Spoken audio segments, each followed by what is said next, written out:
we all know. By the way, everyone who's a talent has. You just have your people who are your favourites, and you just never let it go, right? So, for example, wait, can I say something really quick? Come on.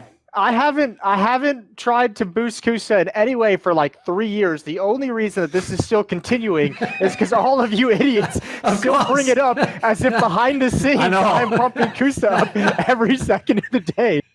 Yeah, gaslighting. It's actually, there wasn't a term for it back then, Moses, but we have been doing it for many years. Yeah, I know. Like, why is Moses always going about Kusa? It's like, yeah, it's true, you haven't said anything basically since he was in like fucking Team Liquid or something, I think. But here's the thing, right? So some people know one of mine was Shocks. Like, you've tried to do the intervention. Still believe he's coming back. Pretty good recently. But that isn't the point. All I'm going to say is this. Someone told me a piece of information the other day, Moses. They might have actually put the right lure on the fishing hook when they put it into the water. Because, before, my whole thing was like, fuck Valorant. It's like a shitty little kids version of CS. And I even watched some of the Pop Flash tournament that we did at Flashpoint. Yeah. And see, it was all right, but I had a lot of problems enjoying the game, and I couldn't really see. I looked like the tactics were very simplistic and stuff. So fair enough. There wasn't that much that was hooking me initially, right? So I thought to myself, I'll wait till the tournaments get bigger and we get LANs, and then if I like it, I'll play it a bit. Maybe I'll give it a go. But then I won't say who, because again, it's private information. But someone in the scene just knows me too well, because what they did is they reached out to me, Moses, and they DM'd me, and this is all they said. They said, "You should check out Valorant. Don't know if you know this, but Existence has just started IGLing in it.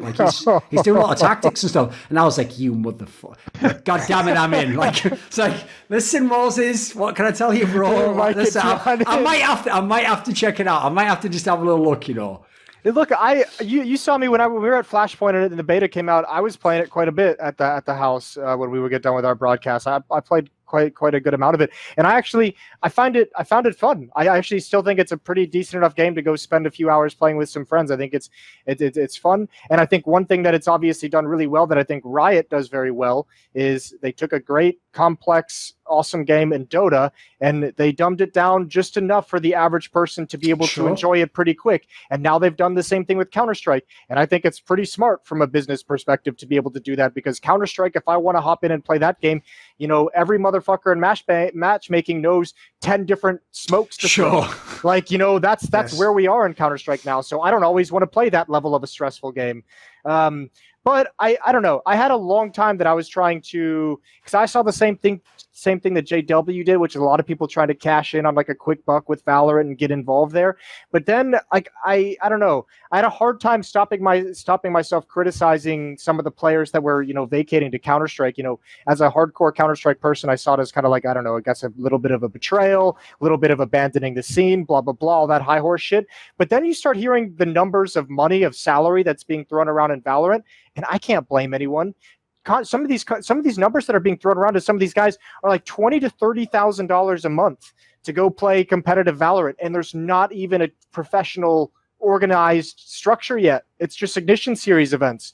So I don't know. Two things. One, I can't fault any of these players who leave Counter-Strike who might have been in the tier 2 scene for a couple of years that never got their shot, or more likely probably didn't work hard enough to get their shot. But that's crazy money to turn down. And also two, I find it so hard these days to sympathize with any team or organization that talks about the lack of economics of investing in esport, and the lack of the ones that talk about how the business model isn't good enough in esports at the moment, while they're the ones dishing out $20,000 to $25,000 a month for fucking Valorant players. They've inflated players. The market again instantly. Holy shit! How am I supposed to have any sympathy for you now? How am I supposed to care that you think that the business model doesn't work? You've created the unsustainable business model.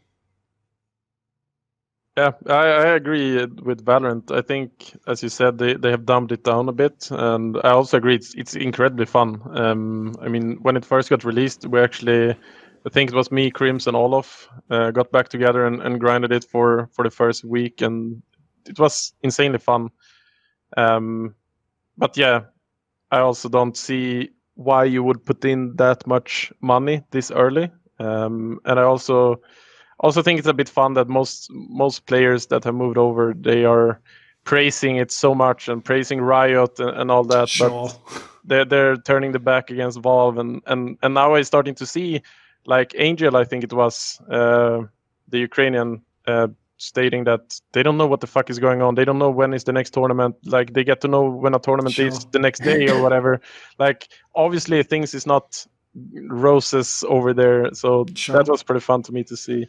Well, I mean, yeah, obviously, like, one of the biggest offenders of that was Draken, because he was trying to push the angle of, like, it's going to be bigger than CS, or whatever, which, by the way, like, I know he was sort of doing that to, like, trigger fans or whatever, but, like, here's the thing, though, I actually feel so bad for the way his career went. I didn't even roast him, because I thought of the obvious thing to say, right, which is, that's a... So you're roasting here. Pretty bold, So big shot. Tends to miss those. That was the obvious thing I thought, Yeah, that's not bad. He went for a big shot. Those tend to miss those.